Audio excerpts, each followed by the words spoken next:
E aí, meus jovens, tudo certo? Como é que vocês vão nessa noite gloriosa? Todo mundo feliz? Na realidade, vocês vão ver o vídeo de manhã, né? Então, bom dia pra vocês, boa noite pra mim. Vamos nessa.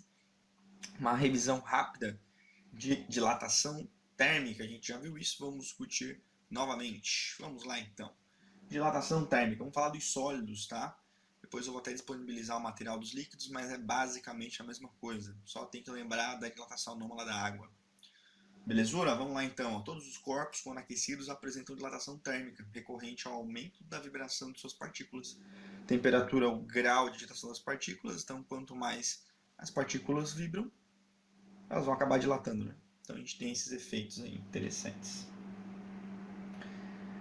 Dilatação térmica dos sólidos, está ali, tem uma chargezinha, né? O cara deu uma aquecida na porta e saiu. Olha só que bacana. Por que será que saiu?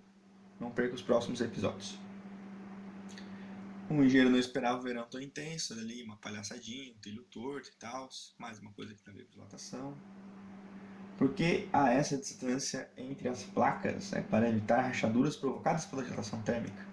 Mais uma aplicaçãozinha aí bacaninha, certo? E a gente pensa sempre em 3 dimensões. Vamos agora fazer uma aproximação para uma dimensão só. Então você ignora as outras dimensões e pensa só em uma. Apenas para uma das dimensões, comprimento apresenta alteração considerável quando o corpo é submetido a variações de temperatura. Então tá ali, ó. A gente tem a barrinha, bota o L0 de comprimento inicial, aquece, ela acaba dando uma dilatada. Mais uma vez. Olha lá que show. Só dá uma esticada, ó. Vira ali. Mas quer dizer, aí vai ser o ΔL. Ela vai para os dois lados, mas a gente aproxima para um lado só, né? E ainda a gente aproxima para uma dimensão e aproxima para um lado só. A aproximação da aproximação. Então o L vai ser a soma desses caras, né? O ΔL vai ser a subtração desses caras. E aí quer dizer, a variação depende do comprimento inicial, do coeficiente de dilatação e da variação de temperatura, beleza? Então tá lá, ó. Tá aí o nosso coeficiente. É a constante de proporcionalidade e seu valor depende da natureza do material. Notamos que a unidade do coeficiente de dilatação linear é inverso da unidade de variação de temperatura. Então, inverso da temperatura, né? Denomina-se grau Celsius recíproco. Interessante, isso daí vocês não sabiam, né? Então ali a gente tem uma tabelosa, temos o alfa. E aí, qual deles dilata menos? O que vocês acham? Digamos, todos têm 1 metro. Todos são expostos à mesma variação de temperatura. Qual deles vai dilatar menos? Ah, muito bom. Vocês são muito fera, hein? Que orgulho dessa turma. Não arriscar. Olha só aqui o vidro comum. Não, vidro pirex. É o que eu queria falar, galera. Eu queria falar o vidro pirex. Valeu?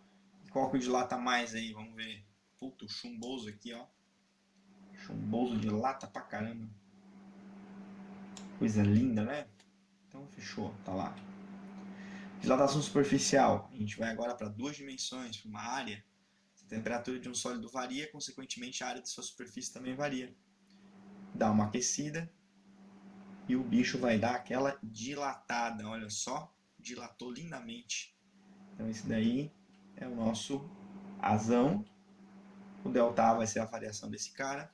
E a fórmula então vai ser área inicial, coeficiente de dilatação superficial e variação de temperatura. Beleza? Perceba que só mudou a questão da dimensão, né? A área foi 2 dimensões, a temperatura continua normal. E o beta, vocês vão ver que vai ser 2 vezes o alfa, porque são 2 dimensões agora. E vamos lá, tá lá o nosso coeficiente de dilatação superficial, ó, 2 vezes o alfa. Continua com grau recíproco, certo? E a dilatação volumétrica. Olha lá um cubo. Vamos aquecer o cubo. Ai, ai, ai. Se o cubo crescer, vira o quê? Um cubão. Puta, que piada horrível. Só pra vocês darem uma risadinha. Tá lá, ó. Volumezão enorme. E o ΔV vai ser a variação. Certo? E a fórmula, como é que vai ser aqui? O inicial, o gama, vezes a variação de temperatura. Aqui é só um algebrismo, dos outros eles também foi colocado. E você vai, ao invés de colocar o ΔV, você coloca V menos V0, aí faz o produto notável, coloca em evidência e tal. E chega nessa expressão aqui, nada muito assustador. Fiquem tranquilos. Certo? Se tiver dúvida, depois eu descrevo uma demonstraçãozinha disso daí. Então tá lá, pô, dilatação cúbica, 3 vezes o alfa, graus Celsius recíproco. Observações, tá ali, ó.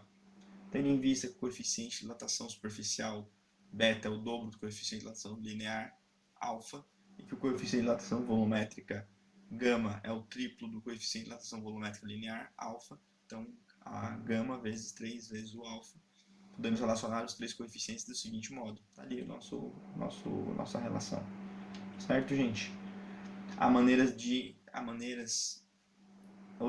há materiais que apresentam valores baixos para o coeficiente de dilatação, como o vidro Pirex, tendo por isso aplicações práticas. Principalmente precisa dar aquela aquecida, né?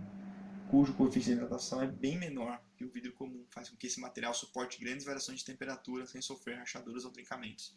Se for aquele vidroso normal, quando você aquecer, o bicho vai dar aquela trincada. Por quê? Porque ele vai dilatar muito, vai contrair muito, você vai ter tensão nas ligações ali atômicas, certo? Entre os átomos, e aí você vai ter uma ruptura. Não é legal. Eles não conseguem voltar à mesma posição. Triste, né?